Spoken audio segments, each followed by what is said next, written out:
Hello and welcome to this latest edition of Courses on Demand brought to you by Forex.Academy. So this particular course is all about trading commodities. So just before we begin, if I can just kindly ask you to make sure that you familiarize yourself with our disclaimer. If you do need to pause this particular recording so you have an opportunity to read through a disclaimer, then please do feel free to do so. Okay, so the topic of this webinar is all about trading commodities. So just to give you a brief outline in terms of what you can expect over the course of this webinar, we'll start with an introduction to trading commodities. Then we'll have a look at the important characteristics of a commodity market. So each market can have its own characteristics, and we do want to try and highlight those for you if we possibly can. Then we'll have a look at the individual commodity sectors that we can look at trading, and those include the energy markets, the metal markets, soft commodity markets, and the agricultural commodity markets as well. Then we'll have a look at very important topics like supply and demand and how that impacts the price that we pay for these commodities. And we also want to touch very briefly on seasonality and how traders can trade certain commodities at certain times of the year. And then we'll finish off by looking at the importance of a trading strategy when looking to navigate these types of markets, and we'll finish on commodity reporting as well and how to access them. Okay, so let's start with an introduction to trading commodities. So to give you a bit of a history behind trading the commodity markets, in the early 1840s, farmers needed a reliable organization which could help them find buyers for their products at agreed prices. Now, what this gave birth to was the Chicago Board of Trade in 1848. So at first, what used to happen is farmers would exchange their products in exchange for cash on the spot. The problem with that was that it wasn't very efficient and it certainly wasn't very stable. So you may find a farmer traveling large distances in order to sell its produce, and it may not be able to do for a variety of reasons, whether it's the price, or whether it's actually the quality of the product. So it definitely created issues for the exchange of these products and services. In exchange for these commodities. So in response to this, future contracts were effectively born. Now, these were agreements outlining the purchase price and the quantity of a particular product, and it was delivered by the farmer at a particular date. So it was literally an agreement that was put in place. Now, these then allowed traders to speculate on the prices of future contracts in the hope that the laws of supply and demand would work in their favor. So the basic principle about supply and demand is that if there's a reduction in the supply of a particular commodity and the demand is quite healthy and high, then obviously that has the impact of pushing prices higher. So then it created this speculative market as well. So just before we explain in a little bit more detail how traders trade these types of markets, we'll just have a look at the type of commodity traders as a broad spectrum. So what we'll start with is our independent traders. Now, these are individuals that trade on major exchanges such as the New York Mercantile Exchange. So they can obviously trade a whole variety of different commodities in that way. We also have large commodity producers as well. Now, these types of traders are tasked to secure the best prices for the producer. So if you can imagine the airline industry, for example, they'll have to acquire large volumes of fuel for all their aircraft. So whoever's tasked with purchasing that commodity, they'll be looking to do so at the most affordable possible prices they possibly can. So you also have those large commodity producers involved in this environment as well. And you also have broker dealers. Now, these work for large independent companies and they assist in creating a deep and liquid international commodity market. So, I mean, a good example would be someone working for a fashion brand of some kind, and they need to acquire perhaps raw materials like wool in order to create a whole range of products and services. And so you'd have these commodity traders that would look to broker these prices, and with the exchange, the frequent exchange of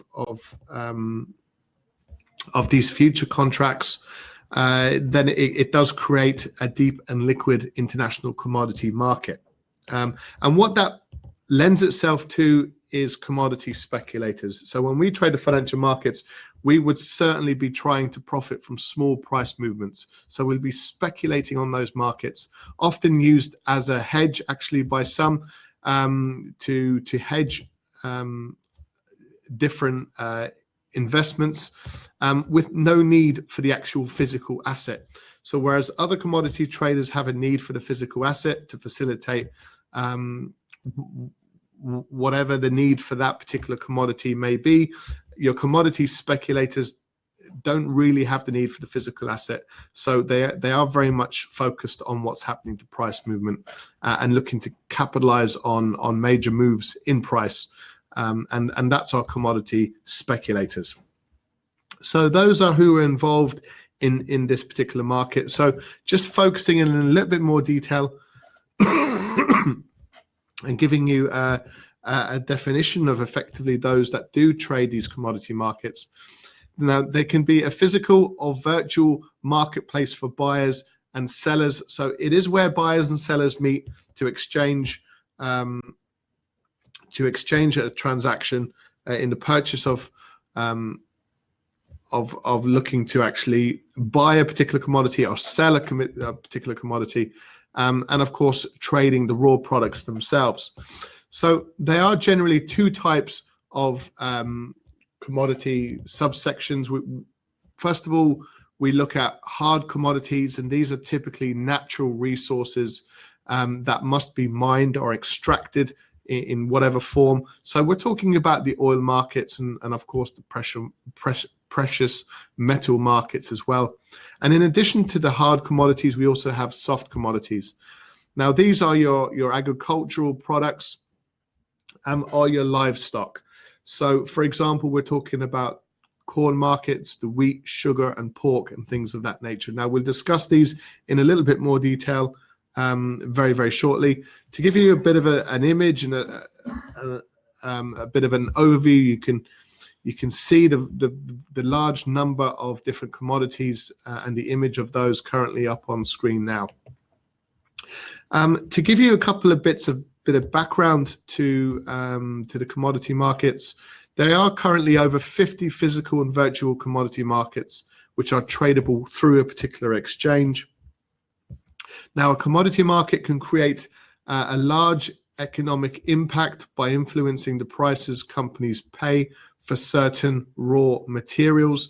So the purchase of oil can impact certain oil producing countries, for example, the Canadian dollar, and it can have a positive impact on their economy and certainly the price of their currency. So, the commodity markets are really huge global players, and they can become extremely volatile markets, potentially due to geopolitical risks or instability, and they can be very reactive to changes in global demand as well. So they're a very current, live environment in which to trade.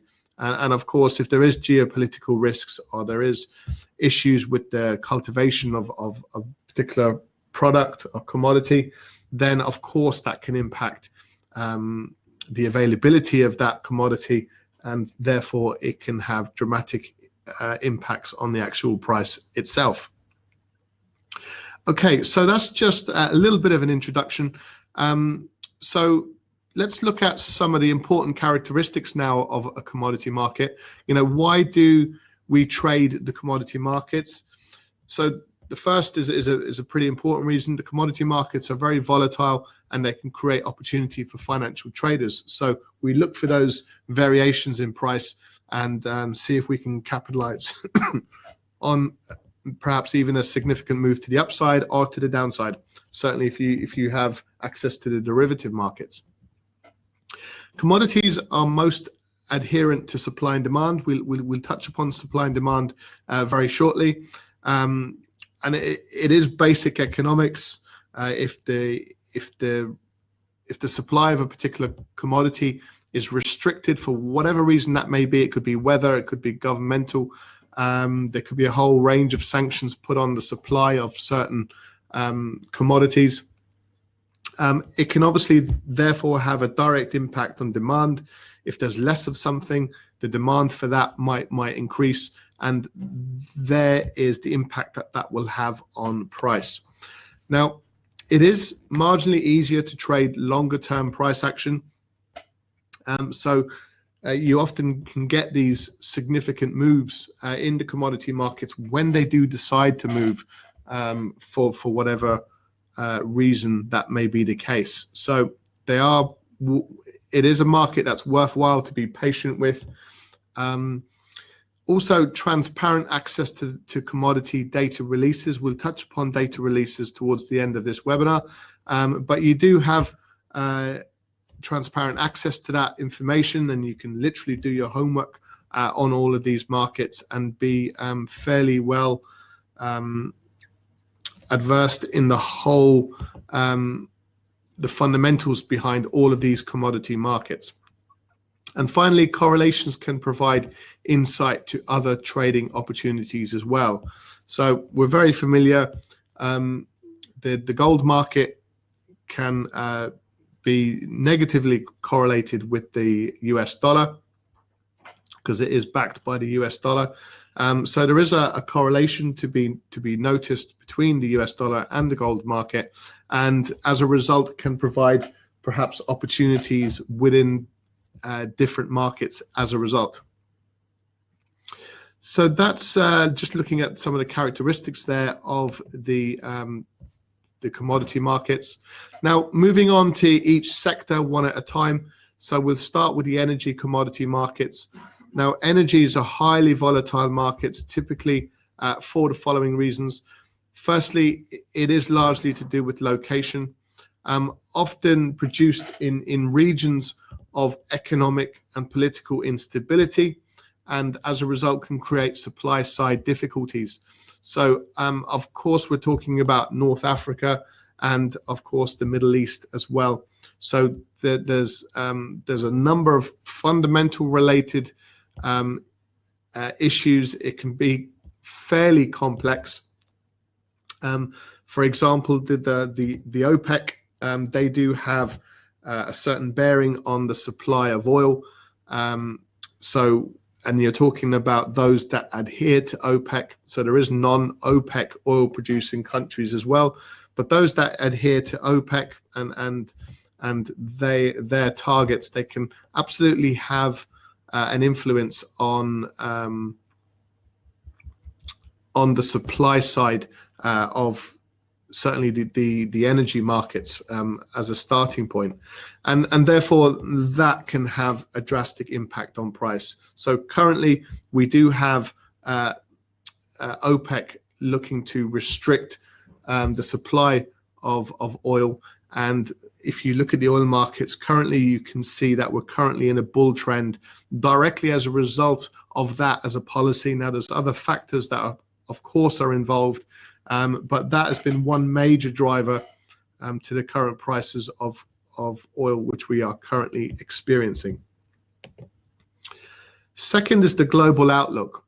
So the energy markets are very volatile, and often this is due to macroeconomics because they dictate assumed future demand. So if global demand is strong, then you are absolutely likely to see commodity prices increase. And the same happens the other way around. So if the global demand is weak, then you're likely to see commodity prices decrease just because of the fundamental relationship between supply and demand.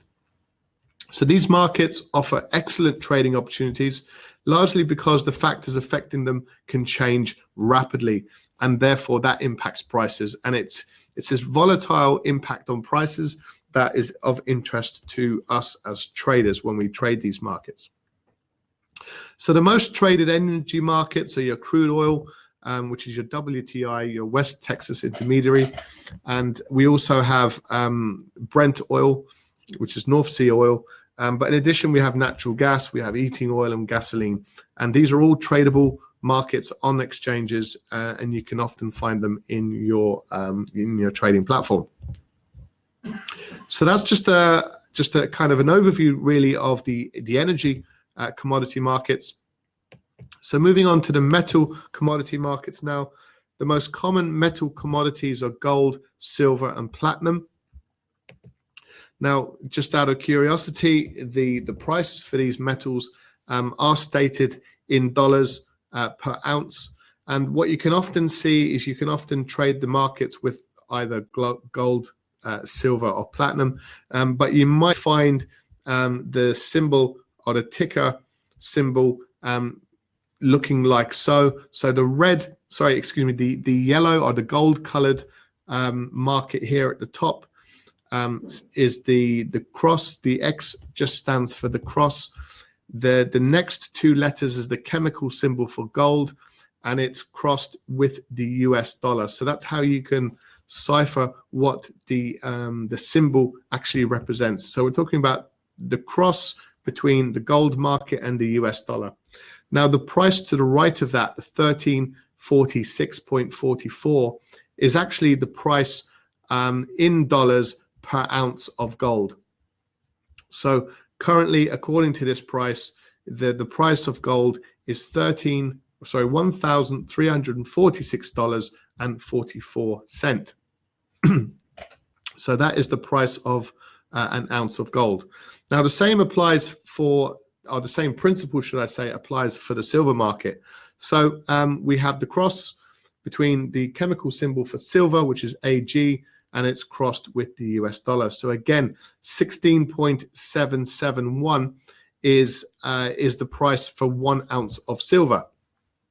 And finally, just looking at the platinum market, we have the cross between the platinum market and PT is the chemical symbol for platinum, and it's crossed with the US dollar market. So the price for 1 ounce of platinum is $935.07. So that's just how to make sense of the quotation of these particular prices in the commodity markets. So metals can be quite volatile as sentiment swings, but that is really what gives us as traders opportunities. It's that volatile swing of price action where we can look to capitalize on either moves to the upside or to the downside in the metal markets. So gold prices are highly volatile and driven often by large flows of speculative money. So depending on what's happening on the global basis, we can have a flow of capital into the metal markets, like, for example, the gold market at various different times. It's kind of a safe haven market. So depending on what's going on globally, if there's a lot of fear and anxiety, you might see large flows of speculative money flowing into the gold markets. And when things are considerably stable, you might see traders and investors looking for opportunities away from perhaps some of the metal commodity markets for certain. So there is this bigger picture when it comes to trading certain markets, and certainly the gold market is a very interesting market to follow. Okay, so that is a look at the metal commodity market. So moving on now to the soft commodity markets. So when we talk about soft commodities, we're talking about markets like your coffee markets, cocoa, orange juice, and the sugar markets, and of course there's many more. So just for information purposes, the Commodity Futures Trading Commission is responsible for regulating the quantity of these commodities, the quality of them as well. They need to meet a certain quality in terms of the production of these commodities that are tradable on an exchange. But also they regulate the time and the place of the delivery as well. So meaning price is really the only major variable when we talk about soft commodity markets. So that in itself is what is of interest to us as traders. So most future contracts are offset prior to delivery, meaning most contracts are actually traders or speculators trying to profit from these price movements, and that is what that's what these particular markets allow us traders to capitalize upon. And the same situation applies regarding the location and the production of these whole variety of different commodities. And they're often produced in regions of economic and political instability, and therefore we can experience some supply side difficulties also, as you can across many other commodity markets. So looking at the final sector, the final soft section of the commodity markets, where we're looking at the agricultural based products. So agri-commodities include markets like pork bellies, the dairy market, soybean, wheat, and corn. So these are, as you can see, they're staple crops and also animals, which are all effectively produced on farms or plantations. And what they do is obviously provide a source of food for people across the globe. So in addition, some agri-commodities, it must be noted that they can have a purely industrial application. So what we're talking about is the extraction of lumber from trees, also latex from rubber trees, and things like wool from sheep.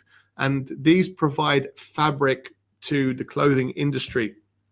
So it's not all about the consumption of commodities by mankind as a whole. There is industrial applications for these commodities in a myriad of different ways. So that must be taken into account as well. And just for your information, nearly 20% of the globe's population actually work in farming, with expected population growth expected to climb from 7.5 billion to 11.8 billion by 2100. So therefore increasing the natural demand for agricultural based commodities. So that's a very, very brief overview of the four major different sections within hard and soft commodities. And it's important to now sort of look at what is effectively a true market driver with these commodity markets. And what we're talking about here is the impact that supply and demand can have on the price of these commodities. So in simple, items in demand with shrinking supplies will see their prices rise, and you'll see those prices push to the upside. Whereas the opposite also applies if supply outpaces demand, then of course we will then see prices move to the downside. So the whole dynamic between supply and demand is very, very much a balancing act. And what traders do is they look for a whole variety of information and content that will give them an understanding of the supply of a particular commodity and also the demand for that commodity as well. And if there's any separation between the two, then that often acts as an opportunity to either buy or sell a particular commodity.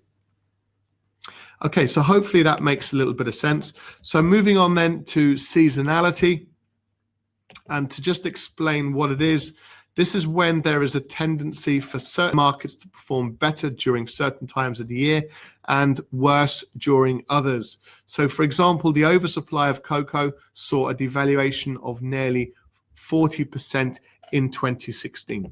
So to just show you the actual chart itself, you can see prices towards the latter half of 2016 take a significant devaluation from close to 3,000 right down to about 1,700 eventually. So that's a significant devaluation, and it was largely due to the oversupply of cocoa. there was, and it was to do with the weather conditions as well. It generated an oversupply of cocoa in Western Africa, and as a result, the global demand wasn't quite in line with the supply. So what we saw was a devaluation in price. We saw prices moving to the downside because supply outweighed demand. So taking that on board, and when we're talking about seasonal charting, it's simply the use of technical charting to help identify and execute seasonal related trades. So there's a number of key points to consider when seasonal charting a soft commodity like wheat, for example. So if you can take the crop wheat, what you would need to do first of all is to have an understanding of the harvest and the yield expectations. So on a global basis, all the producers of wheat, we would want to have an understanding in terms of how much of that commodity will be produced in a given time. Now, what can be used for that are your very popular crop reports, and they're produced by the US Department of Agriculture. So they monitor the supply and demand and harvest and yield expectations as well of all commodities which can be traded on an exchange.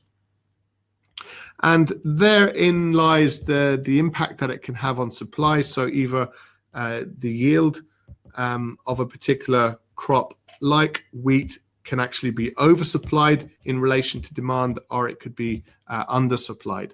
And that has a direct impact, as you can imagine, on the price of that particular commodity. So those are some of the important considerations to take on board. And that is the essence of seasonality and the approach that a trader might adopt when looking at a price chart. They'll weigh up the expectations, they'll do their research, they'll have a basic bias with regards to the supply of that particular commodity, whether it's undersupplied, oversupplied. They'll have an understanding of the demand as well, and they will be able to make a judgment with regards to the impact that that might have on price, and that's what they'll go ahead and trade. Okay, so just to finish off, the importance of trading these markets with a trading strategy can't be stressed enough. Research, of course, is very, very important skill to develop when trading commodities. So the more information you have about a particular commodity, the better chance you have of success. So these markets can move very, very quickly. So timing is also very, very important when trading the commodity markets. And more of an observation, traders generally adopt more of a swing or a long-term approach when trading the commodity markets. They have more of a view over a longer period of time, perhaps, than the majority of those that trade other markets, perhaps more liquid markets on smaller term timeframes. And of course, the importance of protecting your capital and risk management is of the utmost importance as well. Okay, so just before we finish then, we want to just explain a little bit more about these commodity reports.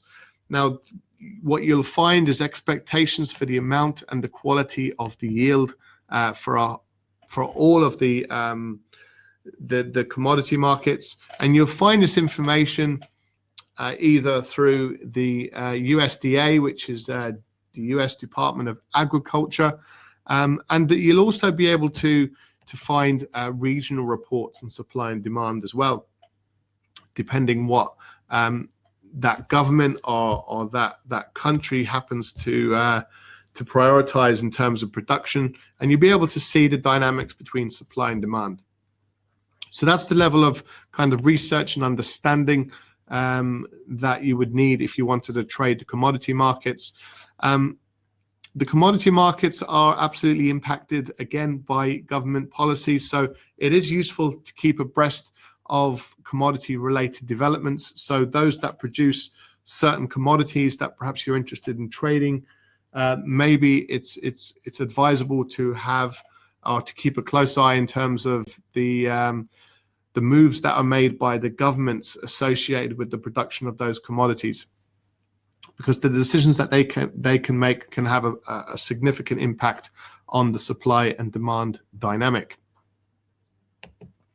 Okay, so that just about concludes this particular webinar. So we've discussed a number of different products, as you can see, topics, as you can see currently up on screen now. So all that's left for me to do is to thank you very much for joining us on this latest installment of Courses on Demand, brought to you by Forex.Academy. And we hope you enjoyed this particular webinar, and we look forward to seeing you soon. Bye for now.